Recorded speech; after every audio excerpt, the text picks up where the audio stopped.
Have you guys noticed how the world is a little afraid right now? Maybe you've been feeling a little afraid right now. I know I have felt it myself. Lexi and I, my wife, we were walking down by the levee in Folsom Lake, and as we were outside, there were other people who were walking. This was last week, and what happened was I heard that in San Francisco, they had just put in this thing called shelter in place. Now, for most of you, that's a really familiar concept by now, right? You've heard of shelter in place. Maybe you're sheltering in place. And I remember as we were walking on the levee, I thought to myself, and then I said out loud, there's no way they do that out here. Why would they do shelter in place in El Dorado County? It doesn't make sense. But then the more I learned and the more things rolled out, I realized, oh my gosh, we actually should be doing this. And I'm really glad that they did. But what happened was when they released it, not 24 hours after I had made that comment, I thought to myself, wow, everything seems like it's changing. I mean, even when we were on the levee that night going for our walk, people were walking on opposite sides of that thing, okay? You had people all the way on the left, all the way on the right, and they were so far away. It felt like if you even had a sniffle, somebody would run and tell somebody that you had a sniffle, okay? It was a little crazy. It was a little fear-driven. And what I found myself doing after this shelter in place thing went into order is I found myself starting to feel a little bit of that fear too. Like, am I ever going to get to go back to the gym? Or am I ever going to get to see my friends? Or am I ever going to get to go back to the way things were? Like, I miss coffee shops, guys, and it's only been 6 days. But here's reality. Even among all that fear, we know that there's something that will always stay constant. And that's going to be Jesus. Jesus stays the same no matter what fears rise up. And so there was this real tension for me in that moment of, okay, what do I do with this little stint of fear that I was feeling in that time? And maybe you've been there. Maybe you've asked some of those same questions saying, when am I going to see my friends? Or maybe there's certain family members you can't see right now because they might be elderly. Or maybe you're going through a place where you realize that you probably won't, we're not going to say don't, you probably won't get to walk for your graduation. Like, there's things that start to settle in that can be really heavy for us during this time, that can really drive fear. And so we have to ask ourselves, what do we do with fear?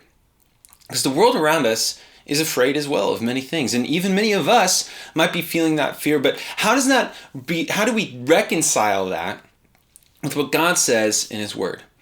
You know, there's this incredible story in the book of Joshua about a guy named Joshua. Now, I want you to try to put yourself in this man's shoes. What he had done for at least the last 40 years is he would have followed around this man. This man was incredible. This man was a leader of a nation. This man was someone who performed miracles. This man was someone who had a nation following him. He communed with God face to face. He saw this man in highs and lows. He saw him with victory. He saw him lose. He saw him strike a rock and not be able to enter into the promised land. This man's name was Moses. And as we open up Joshua chapter 1, what would have happened is Joshua would have just heard that Moses had died. Moses was his hero. Moses was who he was following. He was his mentor. He was like a father figure to him. He was the father of that nation at that time. And Moses had just died. And we pick up actually in the story of Joshua in that moment. If you want to read with us, Joshua chapter 1. It says, after the death of Moses, the servant of the Lord said to Joshua, the son of Nun, Moses' assistant, Moses, my servant is dead. Now, therefore, go over this Jordan, you and all this people, into the land that I am giving you, to the people of Israel.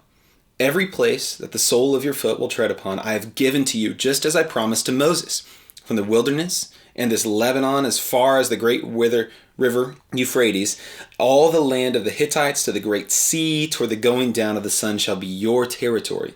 No man shall be able to stand before you all the days of your life. Just as I was with Moses, so I will be with you. I will not leave you or forsake you.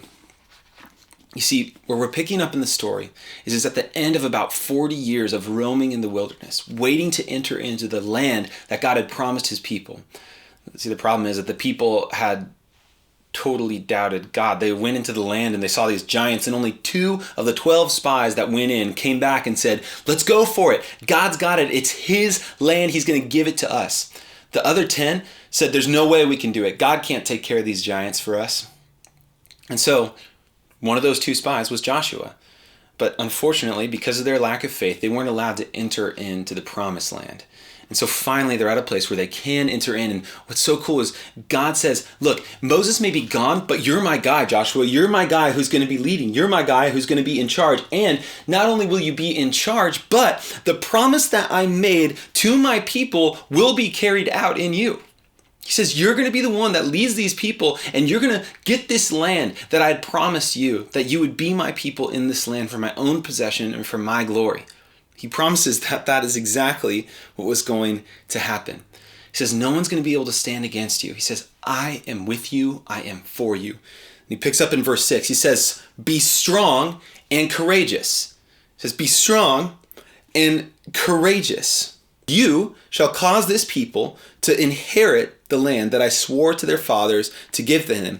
Only be strong and be very courageous. He emphasizes it again, saying, be careful to do according to the law of Moses, my servant, commanded to you.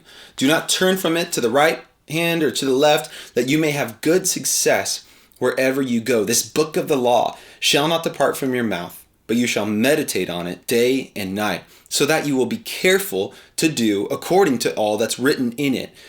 For then you will make your way prosperous, and you will have good success. You see, God tells him, I'm going to give you this land. You're going to have it. You're going to go in and I'm going to give you victory over this, because the battle belongs to God. The battle belongs to him. He's over the battle. He's going to make sure that it goes the way it's supposed to go.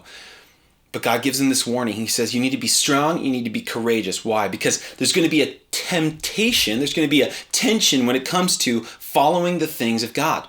They're going to go into this land, and there's going to be a very real temptation to be like the people that the land is supposed to be taken from. You see, those people had done heinous acts. They were sacrificing children. They were committing all sorts of sins that I'm not going to mention here right now. Like, it was bad.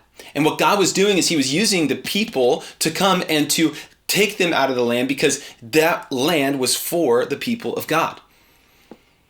And God tells them, look, it's going to be hard, so you need to be strong. You also need to be courageous. And the way he was to be courageous was by doing what God had said, by actually following his law, by being faithful to his law, by saying, God, this is what you've said I'm to do. I'm going to do that. But here's the problem. They're coming up against some really strong opposition. And so that's why God says, be strong and courageous. But then he doesn't just say, be strong and courageous and leave him out on a limb. I mean, how great would that be if we just got on here and we said, hey, you guys might be afraid out there, but that's tough. Be strong and courageous. It's just going to be fine. Get over it. You're good. That doesn't help anybody. But you see, the way that God tells him to be strong and courageous is connected to a truth that was true then, and that is true now, and that will be true forever. It's a truth that has never changed. And here's what that truth is. Check out verse 9. It says this, have I not commanded you? Be strong and courageous. Do not be frightened and do not be dismayed. Why? For the Lord your God is with you wherever you go. The Lord your God is with you wherever you go. That was the reason not to be afraid. That was the fuel behind his courage to say, okay, I'm going to do what God has called me to do. I'm going to be who he said I'm called to be in this land. Why? Because God is with you. Guys, that's also true today. That's something that's true for us right now. You see, we may be afraid, or we may be concerned of things that are going on around us in our world. We may be afraid of corona, or afraid of death, or afraid of sickness. But we can still be strong and courageous because God is with us. You see, in Matthew 28, verse 20, he says at the very end, okay, this is the last thing he says to his disciples before he leaves. He says this, behold, I am with you until the end of the age. Jesus says, I'm going to be with you to his disciples. He's with us as his followers. That's a promise that keeps going. You see, he gives us his Holy Spirit, and he never leaves us. Guys, God is with us. If God is with us, we can be strong and courageous. But what does being strong and courageous look like in the face of something like a pandemic? Well, I think in many ways, it's taking a deep, hard look at our fear and taking that fear and putting it up against the character of God. You see, God is faithful. He's always been faithful. He'll always be faithful. What does faithful mean? Faithful means he honors everything that he promises to do. If he promises to love us, or if he promises to be with us, he will honor that every single time. So what are we going to do? We're going to be faithful to God. We're going to not forsake meeting together as some are in the habit of doing. We're going to keep meeting together in community in this way online. We're going to be faithful in that regard. We're going to be faithful by knowing His Word, by going deeper into relationship with Him during this time. We're going to be faithful. We're going to be faithful because He's faithful. But here's the reality. We're also going to mess up. There's going to be times where we are going to be afraid. There's going to be times when we do forsake community. But God is good and God is always faithful, and He promises to always be with us. So no matter what you're facing tomorrow, no matter what news comes out in the next week, be strong and be courageous in God, because God is with you.